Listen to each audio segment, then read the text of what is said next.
and then I was like kissing the guy's neck and stuff, and then I like whispered into his ear. I was like, I don't know what I'm doing. And he like laughed because he was like, well, that's a worry. And I was like, I have no idea, because it was just such an uncomfortable thing, and I want to laugh at those things. So welcome to the Actor and Agent, aka the Dirt or the Skinny, with me, Jen, and me, Snejina.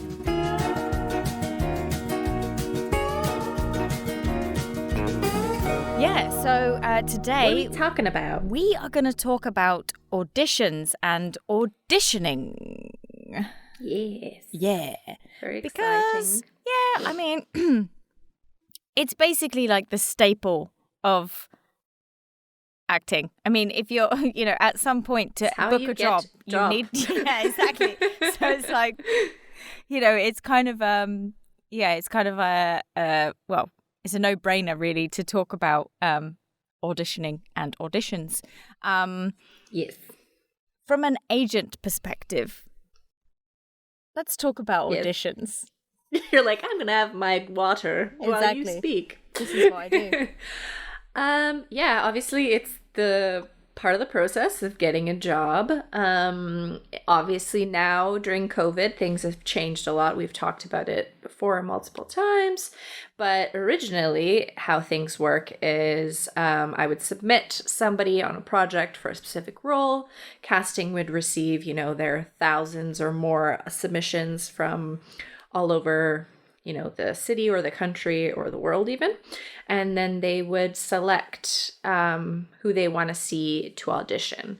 So I feel like actors should really keep that in mind, that there's so many other submissions coming through. I feel like people, like actors that I represent, sometimes forget that element. They just think that I've decided to send them on this audition like myself. And I'm like, no, you were like carefully selected from thousands of other people to audition. So I feel like that just puts it even more into perspective and, gives you that drive, and that excitement, like you were picked.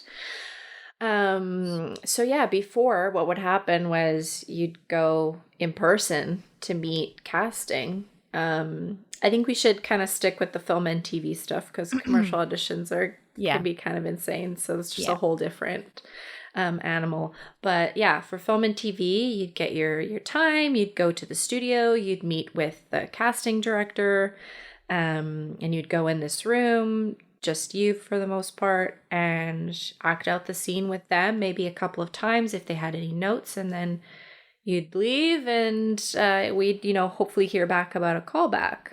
But because of COVID, that in-person part has kind of been broken off, and now it's self-tapes at home. So we talked about this a little bit in the previous episode, how you can feel a little bit more comfortable because you can prep and you can, try it again, and how you're in the comfort of your own home, so you don't have the nerves and everything. So I feel like it's kind of can be beneficial for some actors to have it this way. But I don't know. What do you think, Jen? Do you like the self-tape situation better, or? I don't know. I'm really much on the fence because I like the fact that I don't actually have to go to a specific place. I like the fact that I can do it from home, and I don't need to spend money on train fare. And if I was working, I wouldn't need to take time out of my day to go and do said things. Right. I can literally just record from home. And also, I guess the benefit as well of doing a self-tape is that I can do a bunch and I can pick the best, or what I think is the best one, or the best two if there's two different options.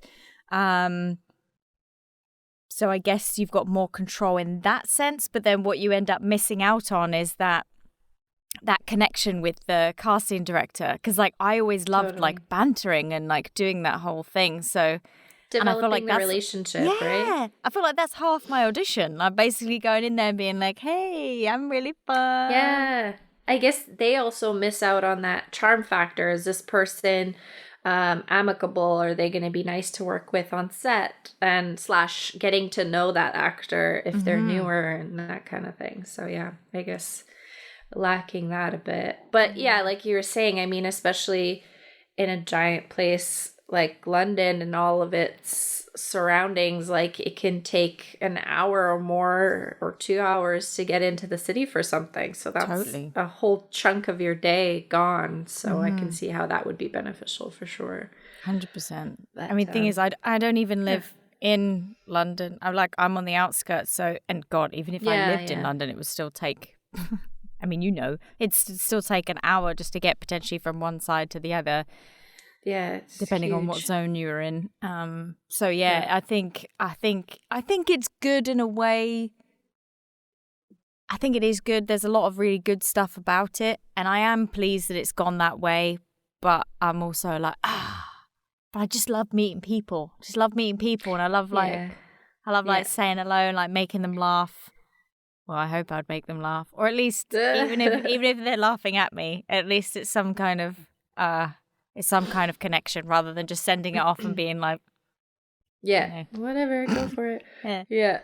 I'm sure that when, the in-person starts up again, people are going to be kind of taken back, like, I actually have to go somewhere. And I'm actually a little bit afraid on my end that people are going to be like, I can't go. Like, I'm working or I don't have time. And I'm just going to be like, oh my God, everything's blowing up.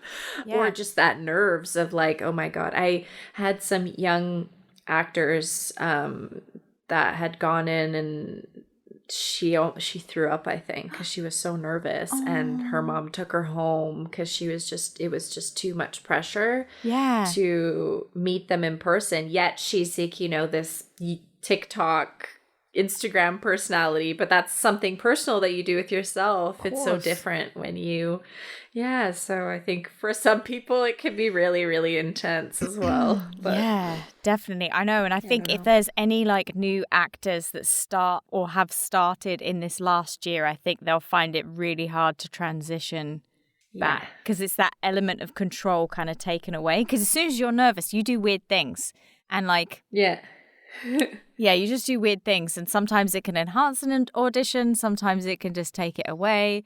Because I think we did briefly touch on this, like an episode in the past, about the fact that sometimes you can come out of an audition and feel like, I nailed it, I'm definitely gonna get it, and then you never hear anything, you don't get a call back, nothing.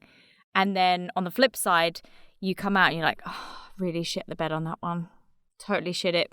And then you end up booking it and you're like, what? Doesn't make any sense. Yeah. Which I find so fascinating, because it's just like, that just shows that you have no idea what they're looking for, really. And like what you think is good.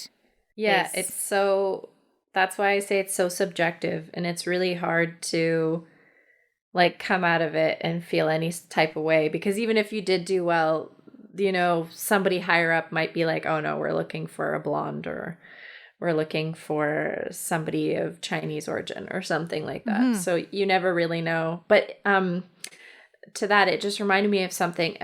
If you do or do not like Heath Ledger, his documentary is incredible.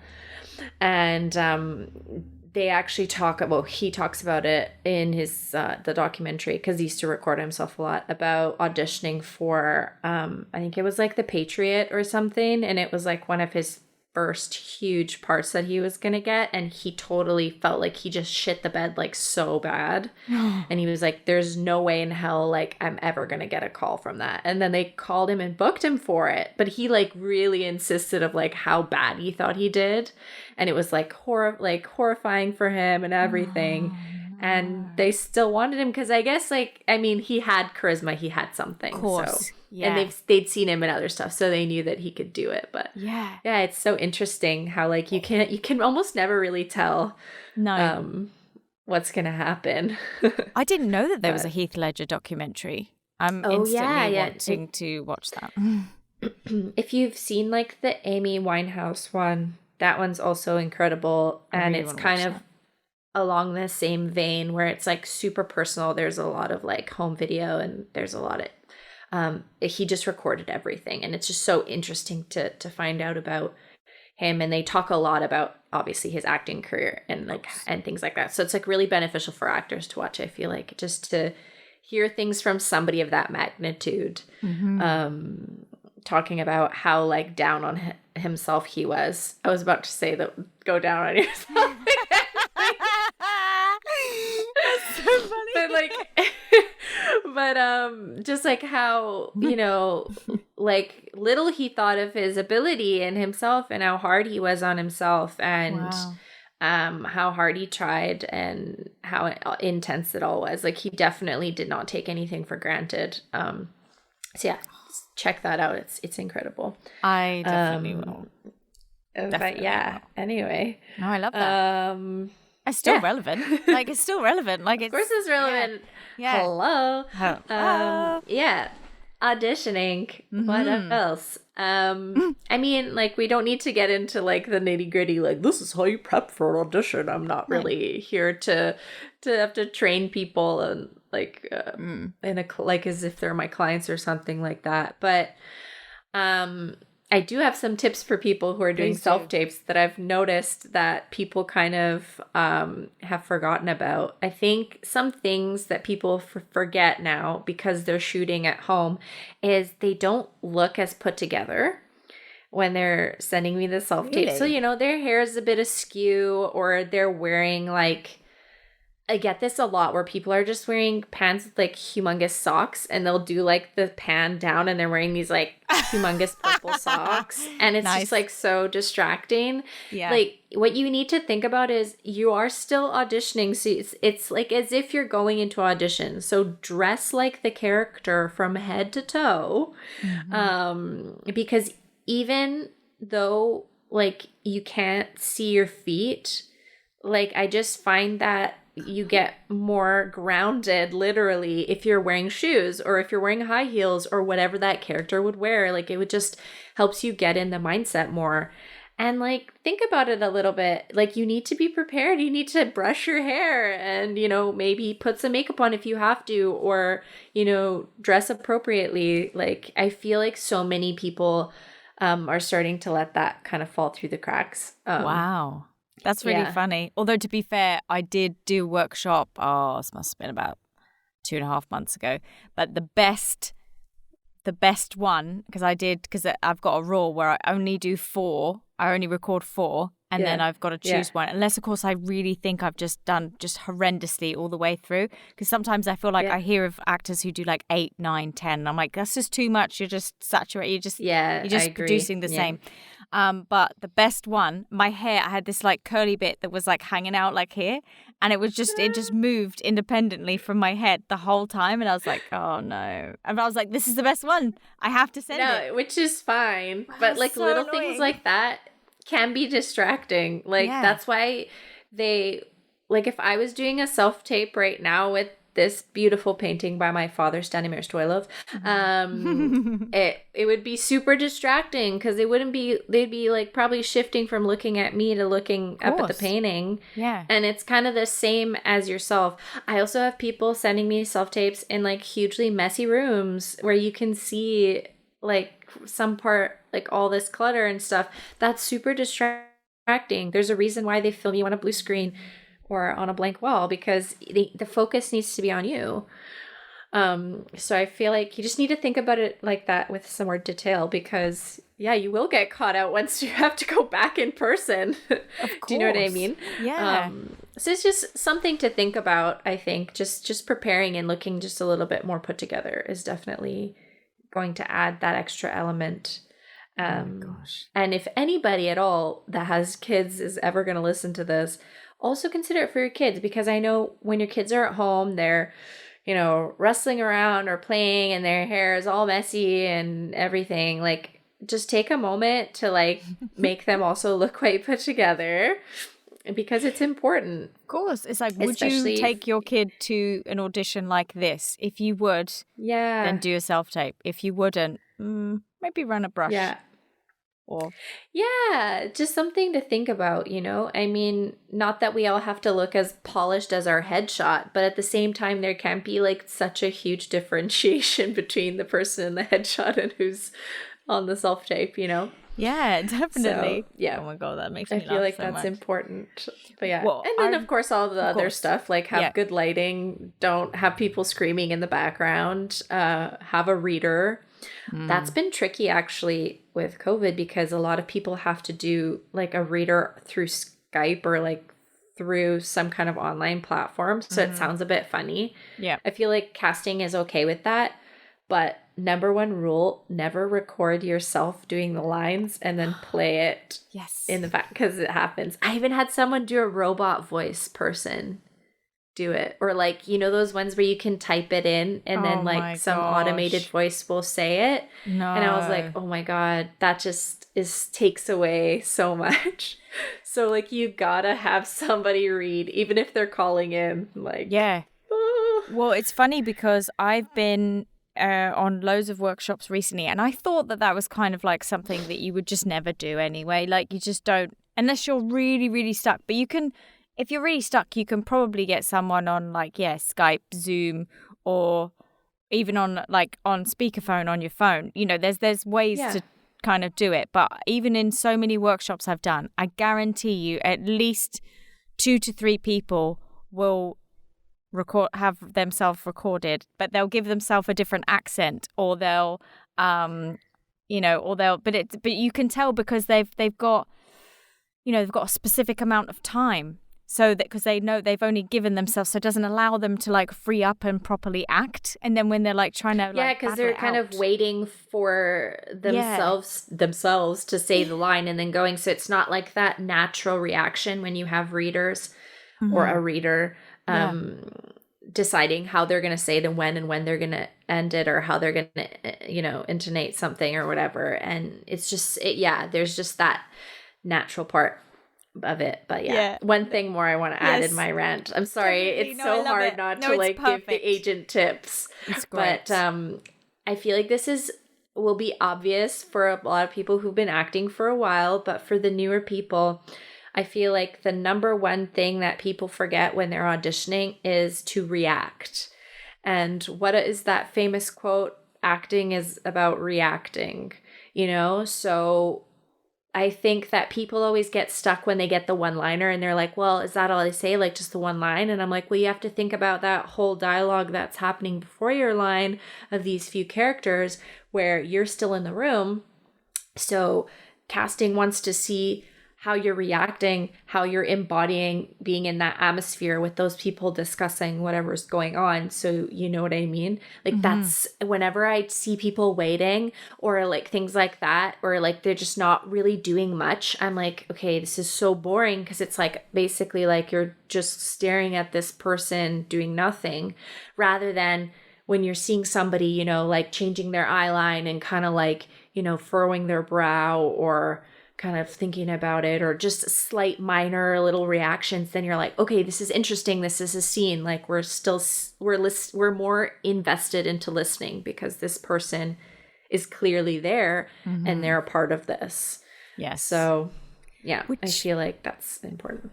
No, I agree. I think a lot of people sometimes tend to, and I think the one-liners and the few lines ones are actually harder to do because you're given less, but what you need to do is like, right, okay, so if I've got certain sides, but I don't say lines until here, it's like, okay, it's better to read all of that because we don't know how much of that influences this. And also what happens just afterwards, because sometimes there might be an action straight afterwards. Who knows? Maybe there's an explosion. And if you're like, you're saying something and then straight after an explosion happens, even if you react, it's kind of it, then at least it's like, oh, she actually is, or they are actually paying attention to what's going on, rather than being like, here are the files. The end. Yeah. And another, after, just a good thing to say after that is, here are the files. Let the camera roll for a little bit longer, so that you have some sort of an end reaction or whatever, just like kind of like you're saying, depending on maybe what happens after or whatever, just to give that smooth transition to the end. Because some people are like, where's the files? Click, cut off. And I'm like, oh, that's so harsh. Like, that doesn't look right. Like, we want that kind of silence bit where it pulls out at the end a little bit. Give yourself a few seconds, even if it's 30 seconds, and then you can cut it down later, like whatever you need. Definitely, you need to hold that, emotion or whatever. 100%. And then something else that I was thinking of that I think is important is, and my reference is going to be super skewed but funny, I was watching the most recent season of RuPaul's Drag Race, the American one, and they had to do an acting challenge, and usually they'll have like an actor give them some advice, and this season it was Scarlett Johansson, so that was a pretty huge person to like click in and then talk to them. And she made a really good point where they were asking her, like, my character only has one line or doesn't have very many lines, like, how do I make that person stand out? And what she said was, well, you still need to give that person an entire backstory. Like, even if it's a one-liner, you need to embody that person. Who is that person? That's why I send the character descriptions. And you can read the whole scene and you can see, okay, who is this person? How can I embody this person's attitude? So, like, from the get-go, even before you say your line, like, you're already like that person, whether they're like twitchy or like they're a bit annoying or whatever, stuck up, like you're already embodying that attitude, so that we already believe you're that person before you say your line. And I think that a lot of people who are starting out are not focused on the character development if it's one or two lines. And I feel like that's what's gonna make you go from being a good actor to a great actor, if you start giving a backstory and a character to somebody, even if they only have a couple lines. Yeah, definitely. Oh my gosh, that's so it's so valuable, and yet I think it's probably one of the most overlooked things ever when it comes to auditions, like, so overlooked. I mean, even when I talk to like newer actors, I've noticed that a lot of them don't tend to read the brief at all.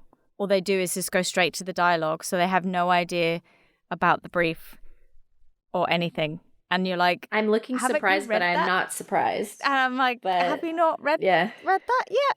And they're like, oh no, I didn't see that. And I'm like, well, it's there for a reason. Because that's what you need to know. I like constantly, I'm reading everything. If I can find something, I'm like, ooh, what nuggets are in here? Like, because I've tried to also add in. Yeah, no, of course. And I've like personally, now when I send emails, I try to add as much detail as possible. Even if it's like, who's the director or producer of somebody's, then you can be like, oh, what kind of like stuff have they made based on like, what's the mood here? What's the log line? And then that can just give you a clue. Like, is it comedic? Is it a dramedy? Like, that can totally change how you could respond in a scene. You know what I mean? So yeah, absolutely. Oh my God! Read it all. Read it all, for goodness sake. I'm just, for some reason, I've got this like weird flashback of when I was in Nova Scotia, and I remember following a casting director, and she's so funny. But she said, guys, when you're doing a self-tape, first of all, don't do it in a bathroom. And if it is in the bathroom, at least flush the toilet. And she actually sent a blurred out face. And then in the back, you could see something in the lid. And I was like, I'd be mortified. But why would you do it in the bathroom in the first place? But it was very clear. It's super echoey in there. Anyway, so that was a thing. And I was just thinking that in my mind, thinking about when you were saying like if it's messy and things like that. It's like, it's just... Yeah. Well, that's just like another level of neglect. Exactly. That is like turd in toilet audition person. Like, are you kidding me? Episode title: Turd in Toilet. Full stop. Correct. Oh my gosh. Everyone's gonna be like, what? Like, why? Like, what's that about? Auditions. Yeah. Turd in toilet. Turd in toilet. Yeah. Don't do this. Oh my gosh. I don't know if you've seen, but on Zoom for some reason, I think because we were playing and it's basically like, oh, you've had 3 participants, even though we've only had 2. It's going to close and stop at 40 minutes, which is really annoying. So after all this faff, it's not even going to do what we want it to do. But that's okay. At least I get to see your face for another 4 minutes and 55. We've got a little bit of a clip here. You don't need the whole thing. We don't need 4 the whole minutes. thing. Oh, that's shitty. Okay. Yeah, I know. That just shows how long we were like kind of getting acquainted and sorting ourselves and stuff. But anyway, hey ho. Poop indeed. Poop in a toilet. I think what we should talk about next. Turd in a toilet. Is, well, you've got some great audition stories, and it could just kind of put into perspective for people how crazy auditions can get, and like the stuff that they might ask you to do, especially when like a special skill is involved, or I'll let you I'll let you take that from there. Well, depending on where I want to begin, can depend on what we talk about, but I think as far as so auditions can be very strange.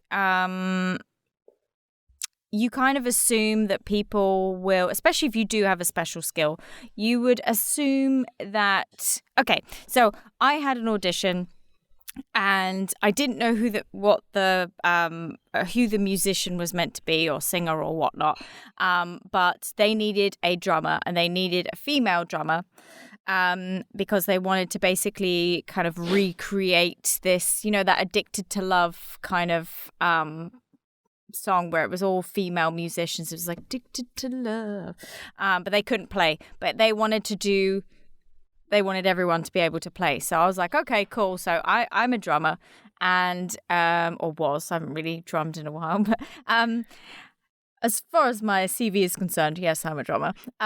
So I went along, and I was slightly disturbed by the fact that I needed to wear a black mini dress to this audition, because I'm obviously going to be playing the drums, so I need to have some modesty.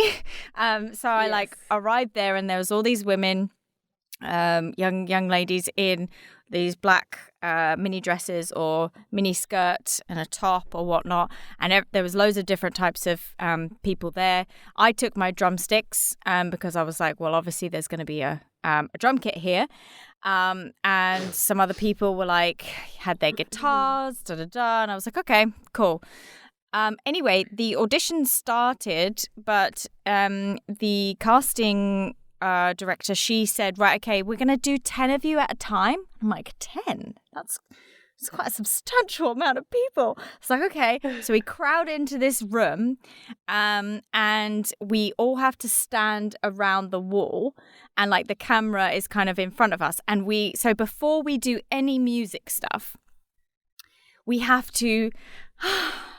God, it's so embarrassing. We have to go in front of the camera, and we have to individually, in front of everyone else, dance sexily to camera. That's probably my worst nightmare. It's my worst nightmare as well, because I'm like, A, never in a million years, and B, what the fuck? And so I was like, okay. And I was like watching all these women, and they were getting like really saucy and just doing all of those kind of things. And I was like, I just can't even do that on a good day, let alone when I'm feeling uncomfortable looking, or like all these women like looking at me, and I'm like in front of a camera. So I literally just went up there, and I was like, because I was like, I'm not doing it. I'm not doing this sexy dancing thing. Like, I'm a drummer. The hell would I even be dancing? This is ridiculous. So I was like, okay, it's fine. And then they just kind of were like, like, can you do like a little bit more? And so then I was like, it's just so funny. See, it's funny that the video's on for this, but I'll probably die in a minute. But yeah, so then I was like, okay. I was like, all right. And then so they're like, okay, go back to the edge. And there's like, right, now we're going to do like 3 of you are going to play the instruments. And I was like, okay. And I'm looking around for a drum kit, but there's nothing. All there is a stool and a snare drum. And I'm like, okay. So they want people that can play the instruments, but there is no instrument here. Right. So I go, I'm literally like, right, I'm wearing a mini dress. I'm going to have to try and side saddle this stool, like try just so that I'm not showing everyone my wares. And I was like side saddling, and then I had to try and like air drum. It's gone. Never mind. I had to do a little bit of an air drum. And so I was like, but then also I didn't want to hit on the snare drum too loud because there was other people around me, so I didn't want to like disturb them. It was just really uncomfortable. So I was like just air drumming and just being like, well, whatever. This is just really, really weird. I was pretend there's some cymbals and whatever. So anyway, I go home and I'm laughing to my roommate, Joshua, saying this was the most ridiculous audition I've ever been in, that there's no way I'm booking that because I can't dance sexy, and they didn't even give me a drum kit, so whatever. Anyway, 2 days later, I get a phone call from my agent to be like, hey, so apparently they didn't have a drum kit at the casting office. So can you film yourself drumming just so that they know that you can actually drum? And I was like, okay. So I was, and at this point, I still didn't know who this was for. So I was like, okay. So I got my friend and roommate Joshua to. We went to this like studio, and I rented a room for an hour. Like I kind of rented this little studio space for an hour. So I paid to be sat in front of this drum kit, and I was like drumming a specific song. And I put no effort in. I was sweaty. I was wearing a tank top and jeans, pulled my hair up, no makeup, all scraped into a bun. And I just was like, no, I can, if you want a drummer, I'll do it. Anyway, I booked it, which is hilarious. Yeah, which was great. And it ended up being for Michael Bublé, which is incredible. I'm sure he wasn't involved in the process. But I did find that a really weird way to audition, because it's like, oh, you've all got to dance individually, sexily in front of this camera. And then you've got to play instruments that aren't there. Go for it. Oh, and also wearing a mini dress. Like, come on. Anyway, so that was very, very, very, very bizarre. But actually on the day, thankfully, I did have black leggings, because I would have worn like shorts underneath or something. Yeah, well, if they were going to try and put me in a dress or a skirt, I would definitely worn shorts, because no. But yes, so it's something like that for like a special skill. You'd just be like, come on. But again, that was a thing that I definitely thought I didn't get, because I didn't think I was sexy enough for that audition. Well, I would feel the same way, so I totally understand. That was horrendous. I was so bad. I think that was kind of an exception, that audition, of how odd it was. But goes to show you need to be prepared for everything. Yeah, you clearly do. Never know. Yeah, you just have no idea. Was for a pretty high-profile gig, so you never know. Yeah, what it's for. You literally never know. I mean, it's so weird. I mean, like some auditions, you kind of think, like, you can understand why you probably would suspend your disbelief in a way. And obviously I would dress for auditions. Like if I was going to be a nurse, I would probably wear like some kind of colors that would be like muted colors that you might find scrubs or some stuff like that. But I know you know where I'm going with this, but I was asked to go for an audition that I had to be like the human embodiment of Betty Boop. Slight giggles from behind. Slight giggles, yeah. I mean, to be honest, like when I first read the breakdown, I learnt the way that she moved her body. I learnt her voice and her accent. So I thought it could have been pretty fun. Like, you don't know. Oh my gosh, yeah, no, well, I really enjoyed learning that. And I thought when they said dress like her, I thought, oh, okay, just dress in black. So I wore like a black top and black trousers. But I kind of got in a little bit of trouble where they were like, yeah, so we were expecting you to come in a wig and a dress and like to be actually fully dressed like Betty Boop. And I was like, well, you kind of think like, but can't you suspend disbelief for me? Like, if I'm going to learn the voice and you know what's so funny, and I don't understand it, is that I feel like sometimes casting doesn't like to use their imagination, and they want to just, which is weird, have it there, which is weird. I mean, that's a big ask to have somebody go invest and basically rent a costume or buy a costume to come in for something. So absolutely. I mean, that being said, this was another type of exception audition. Yes. I don't feel like I've seen or experienced anything quite like this since. No, thank God. But it's just a fun, like, kind of oddity to talk about. It is. And the thing is I thought, I mean, anyway, I did get a call back for that. And so I was told specifically on that callback that I needed, not really, it wasn't really from you, but it was a message from the casting director, be like, make sure she's dressed like Betty Boop. And I was like, oh God, okay. So I got a wig. I wore again probably that same black mini dress that I probably wore for that Michael Bublé. I probably only have one, so it just had to be that one. And then I was like walking along also in heels. I definitely looked like a lady of the night, but in the middle of the day. And that was quite difficult because I'm wearing a black wig and I've got like loads and loads of makeup and I'm like tottering along the street. Oh, it's just horrendous. And I had the directors in tears.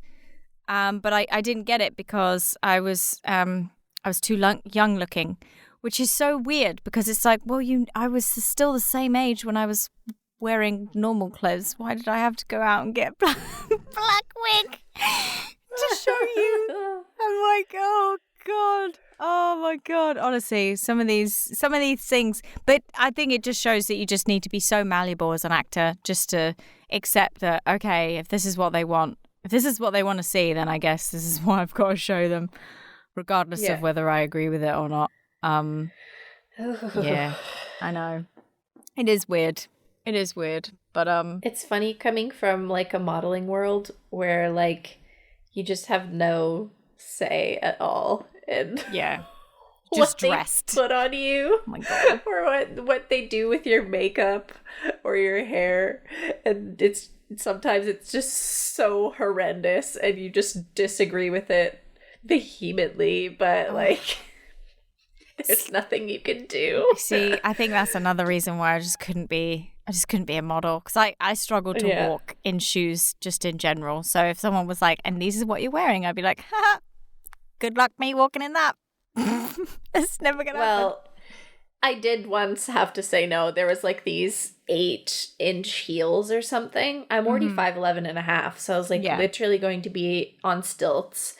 And they wanted me to walk down the runway in those in like a huge dress. And I was just like, oh my gosh. If you want me potentially to trip and break my ankle, I will wear these. But just so you know, it's not going to look great. And the guy was like, the designer was like, okay, well, we want it to look good, so just we'll give you some smaller heels or whatever. But that was like the only time I actually said something, because it legit was just like, I'm like, my center of gravity is just not going to be there. It's not going to happen. No, definitely not. The thing is, it's not worth it. It's not worth it. Definitely not. It's just, no. It's just not. No. But yeah, I mean, if I've got a choice to be comfortable, I will. Yeah, I'll make sure I look presentable. But no. No, not a good time. But one thing I will say, yeah. No, you go. Go No, you. I don't know. I want no, you to go. Say your thing. No, you. No. Okay. Well, one thing I will say is that I've only ever turned down one callback. That's what I was gonna say. Yeah, next. I was like, let's talk about callbacks. What's gonna happen? Anyway, go ahead. So I love a callback. Get very excited for callbacks. And this scenario was this was for a lead in a feature film. It was an independent. I can hear you laughing. This was a lead in a feature film, and they wanted a redhead that was a musician and could sing. And I was like, oh my gosh. This is made for me. This is perfect. So I got really, really excited, and this was when I was represented by you at the first time, and I was so excited, and I went along, and I was like, okay, cool, I'm so ready. And like I did some singing. First of all, I kind of got a bit thrown off by the fact that. And this happens a few times, and I bet it happens to other people too, but the director was like, so I'm looking at your headshot, and your hair, is not as red as it is in this photo. And I'm like, well, it depends on the light, obviously. Like, obviously there was loads of lights, whereas here's... No, what I wanted to say was it's kind of dingy dye my here. hair if I book this. Yeah, exactly. You can make it like a fire truck if you want to. And she was like, yeah, because the girl in this photo, I wanted to see, but like, I don't know, you just don't, your hair's not really that red. And I'm like, it's pretty red. It's pretty red. Which kind of threw me off a little bit at the beginning. And like, they were like, oh, do you have any questions before you start? And I was like, yeah, I was like, no, I didn't know too much about it at this point, but I was like, yeah, so, like, because, I've only got a little bit of the script, like, what is this about? Like, and the director kind of jumps in, and she's like, oh, it's about me. It's like my kind of exploits through my life, and like how I became who I am today. And I was like, oh, okay, cool. God. Yeah. And so I was like pretty chill at this point, and I did my audition, and I was happy. I left, and then I get an email from you to say, "Hey, congratulations, you've got a callback." And I was like, "Oh, exciting!" And I look at the sides, and the sides involve me auditioning with another actor, and that actor would be performing cunnilingus on me, which I would be quite uncomfortable to reenact in a callback situation before I've even, but to be honest, even in general, I probably find that quite difficult. Let's just throw you in the deep end on your callback, and you didn't even know this was in the script. No, and I was very much like, oh, okay. And I think that's what kind of gave me the alarm bells. And I said to you, and I was like, hey, Snejina, is it possible that you could get like a copy of the script? And you were like, yeah, sure. And you were so like sweet and like positive, and I was like, cool, thanks. And then you like send me the script, and I'm like reading it, and I'm like, oh my gosh. I was like, okay, I'm 20 pages in. I even looked at my dad. I was like, I'm 20 pages in, and already this character has been in like 8 different sexual encounters, some orgies, and it was basically a porno. It was basically a porno, yeah. And thanks, guys, for telling us. Yeah, exactly. Like, could have given us a little bit of a heads up, So I was like, oh my God. Like, and I was like reading it, and I kept reading it further and further. And there was a ladder of penises, and there was like this situation with a banana. And I was like, I just can't do it. Banana. I love how I'm trying to keep it somewhat above board. Yeah, it was a situation with a banana, and then I ate it afterwards, after the situation. Yes. So, and when I say I mean the character. I did not do any of these things. So I like really, I was like, I wrote to you, and I was like, oh, Snejina, like I'm really sorry, but I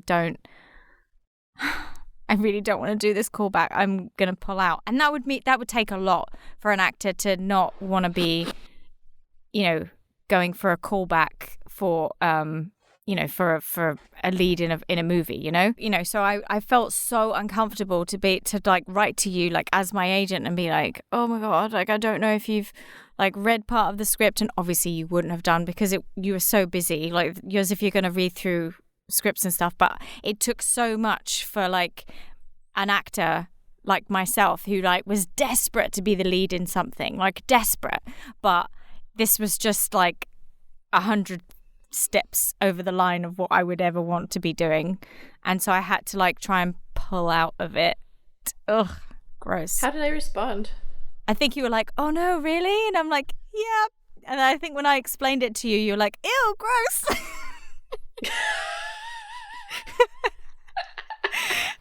you were like, oh, okay, yeah, no problem, I'll take care of it. But that was my 21-year-old self or whatever. Yeah, but I love it. It was like, ew, gross. I know. Yeah, but I mean, even now, I'm still grossed out by it, to be honest. That I even.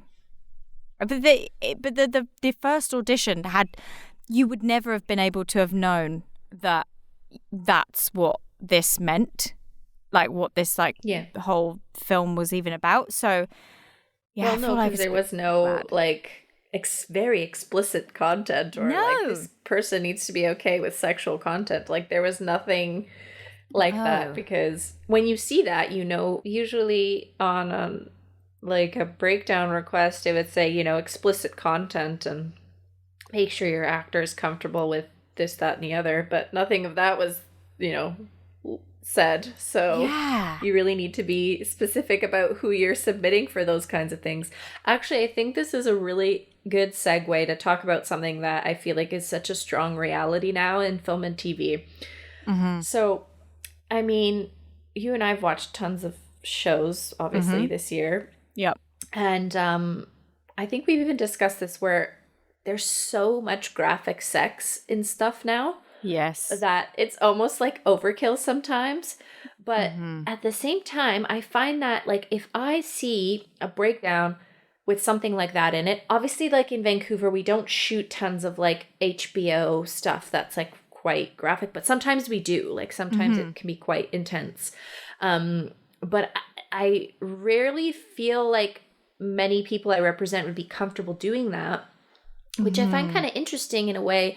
It's kind of a contentious issue, I guess, because it's almost like that's such a huge part of Hollywood and being on TV now is being okay with like being pretty much almost all nude, or like being okay with showing your entire like bare back and butt and potentially your boobs. Yeah.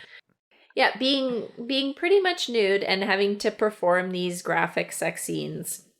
Yeah. And so it kind of reminded me when you were like, oh, cunnilingus on me or whatever. And I was like, well, it's funny because like almost these days, like it would be expected, or like, people like, shouldn't be as shocked because it's kind of like, look what you're watching on TV, like even Bridgerton or anything on HBO. It's so sexual. Yes. And it's just like, can be so intense. So like, I don't know. It's kind of like, should actors be more open to that? Or is that something that's being enforced upon us as society that like, I don't know, how do you feel about that? Like as an actor, like, do you feel like you need to start conforming to try to be more comfortable to do those kind of sexual scenes and like potentially be partially nude, or like, I don't know, because I feel like it's just such a huge thing now. Like everything I watch, I'm like, holy crap. Like I can see a penis, or well, yeah, like I'm pretty sure like, there's penetration there, This is like, there's no way. Yeah. Or they're banging genitalia for sure. Yeah, something has got to be jangling together. Like, come on, it's just, oh. Like, do you feel like actors need to conform to that being a reality, or like, I don't even know what to say. Because like in my head, when people say no to that kind of stuff, or how I know a lot of people aren't comfortable doing it, I'm kind of like, yes, of course, like you have your right to say you don't want to do that. But in another part of my brain's like, but it's kind of like a huge part of film and TV now. So like, does that mean we need to change the way we think about it? Or is it overkill and we just like, I don't know, people should just not care if they don't want to do that kind of thing. I don't know. It's so hard. and I'm really torn by it. I think for me, my instant reaction is like, oh, no, not really. But I'm also aware, like, depending on the project. So if it's like, if it's something that's very, very low budget and won't really further me in any way, then I won't do it. But if it was something like Bridgerton or, like Game of Thrones or something along those lines, then I probably would have to deal with it. I wouldn't like it, but I do feel like... How do you feel about sex scenes in general? What if you're not naked? I do feel awkward. I've actually... Oh my God. This is weird. I don't know if you know this, but I've actually done a sort of sex scene before. Ooh. It was for a YouTube miniseries. This was like yonks ago. We both had our jeans still on under the sheets.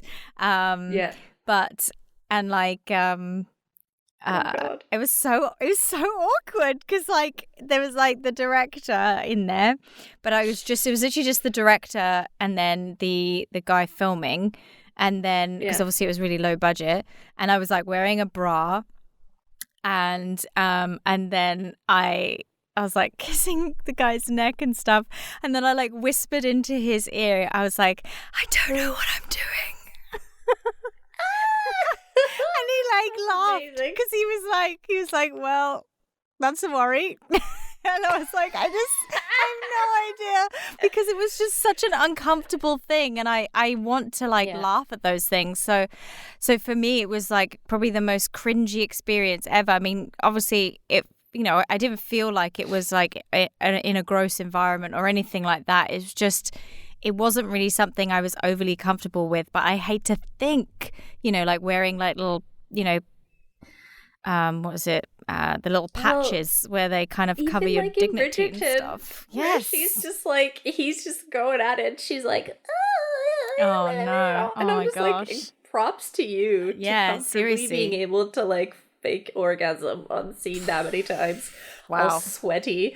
Yes. Like, it's just crazy. Oh no, I don't know. It's a really, really hard one. I think for me it would have to really depend, and I think don't quote me on this in the future, but I'd probably have to get really drunk, like, to try and like be okay with it, because I think I would be, I don't know, I just like to laugh at things like that. Like, I can just, like, how you brought up where sometimes you would kind of like bring out the Gollum with like guys that you were seeing. Like, I would bring out like, I would like quote from Up, be like, hi there, like mid whatever. And, and people would be like, oh my God, that's so weird. Like, why are you even saying this stuff? And I'll be like, I can't help it, because I'm just not meant to be sexy. Or I'm not sexy in that way, if you know what I mean. I'm just, right. Catch me off guard. Don't, I feel like it's such an intimate thing, and like, I mean, I guess with the right person maybe, but like if you're just stuck with somebody on set who you may or may not like, may or may not be attracted to. I mean, obviously in the Bridgerton situation, it's like a bunch of hot people banging. Yeah, okay, of cool. course. Yeah. We can make that work, whatever. Yeah. But like, there's so many times I'm sure you've watched movies with like babes who are like doing an old guy or something, and you're like, you clearly don't like him that way. Yes. But they just go for it. Anyways, I feel like that's just really good acting, because that is just one of the most vulnerable situations you could ever be in. So anyway, so I guess jury's out a little bit for that issue, but it's definitely interesting and something that it's been on my mind a lot. So yeah, what's funny, because I worked in background casting obviously as well, it's funny how people will jump at being naked for like background stuff, but which is weird. Actors won't do it. That's so weird, because I wouldn't like, especially if I was doing background. And I sometimes see these shows where there's like women just like grinding up on poles, like fully nude. And you're just like, how are you okay with that? There's no, I mean, I guess you probably get paid pretty well doing that. But well, you'd think that they're actually getting strippers and stuff, but I think for a lot of the part, it actually is just background actors who have like dance experience. Yeah, see, and they're willing to do it. Yeah, no, I feel like I'm having like a breakdown at the moment. I'm like, no, no. I don't know. I think it's an interesting issue. It is very interesting. I feel like even like I would say like I'm a pretty sexual person. I'm okay with it. I'm open with it. I'm fine with watching it on screen, whatever. Yeah. But like some of these shows, I'm like, okay, that's enough now. Like, I don't need to see you bang every 3 seconds. Like, get the story in here. Do you know 100%. What I mean? Like, I'm not watching a porno. Like, yes.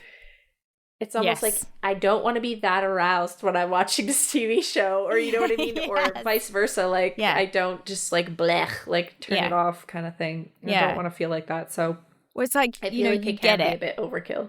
Do you know what I mean? Like, you get it. Like, really. People do obviously have sex and they have intimate, they have intimacy and whatnot, but it doesn't need to be like quite so much. And sometimes I am kind of put off by some shows where it's just constant. Like, I'm just like, oh no, I just can't. I can't do it. I tried to watch a new show on HBO, and it started off just being super raunchy sexual, like for the more than half of the first episode, and I turned it off. No. I was like, don't need to see this. No, definitely not. Like, I want to watch TV for an interesting storyline. I just don't need to see this raunchy sex. Yeah, I don't scene. Exactly. Like, I don't need it to be a porno. Minutes. Yeah. I don't know if that makes us prudish. I don't know, but no, I don't think it does. No, I don't think it does. I think it's just. You know what I think is more magical? What? If they make you wait for it a bit more, where it's like a couple. The build up. The build up, and like then you see it, and then you're like, yes, like good for them, and then you're like, oh yeah, like that's beautiful, or that's cool, and like whatever, good for them. Like normal people. Yeah. Not like, let's go to Bangtown for half hour of every episode. Another great episode name. Let's go to Bangtown. Let's go to Bangtown. Alert. Yeah, I know, like, it is. We know what it's like. Hey, you're going to be sweaty. Someone's going to orgasm. Mm-hmm. Yeah, exactly. Anyway. I know. It's ludicrous. Anyway. Yes. Anyway. Yeah. Watch any good shows lately? Actually, I've started watching The Flight Attendant. That's a great show. Yeah, I'm really, really enjoying it. It's very unique and very different. I really like it a lot. I've only watched the first episode, but I'm like, woo, I'm hooked. Very into it. Yeah. What about you? It's interesting to see her in a different way. Play not the Big Bang Theory character. Yes, Penny. She's great. So no, she's great in it. It's super weird at first. You're like, what? Yeah. But no, it's cool. Yeah, and murder show. Yeah, I know. Oh, I can't wait. Like, I can't wait for you to listen murdered? to that. I love it. I know. I don't know if you've listened to the on Google Drive yet to that particular episode, but I've put that clip up the top before the opening thing comes in. No, it's perfect. It's perfect because I feel like it sets the scene. It's amazing. Oh, good. So good. But so next episode will be with Ross Grant from Act on This, which is. I feel like I'm really excited about that. That's going to be episode 10, Sneji. Like, oh, jeez. I know. We've been on to stuff, We've been on to stuff.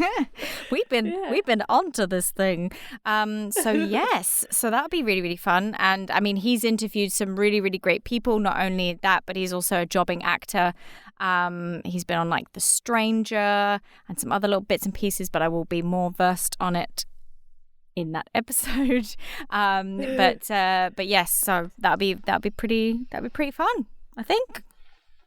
Yes. Yeah. Well, it's been a pleasure just having a one-on-one with you because it's been a while since we did our own episode, and I hope that this was helpful for whoever's listening. Yes. And there's always more to speak on, but for now, enjoy. And if you do enjoy the podcast, feel free to give it a review. Actually, we've got 3 reviews on Apple right now. It's pretty nice. Oh. It's just, one written review and then two other 5 stars. So we've got 5 stars from 3 people so far. Yay! Yee-hoo. Well, in England. I don't know what it's like in Canada. Because I can only see Mum, Dad. What it is. No. Yeah, exactly. And sister. Done. Yeah. Actually, I think one of them is Lee, to be honest. But yeah, so yeah, if you do like the podcast, give it a review. Until next week, I guess we'll talk to you then. I was going to say we'll see you, but I guess we won't see you. But we'll talk to you then. Chat with you then. All right. See you later. Bye. Bye. Bye.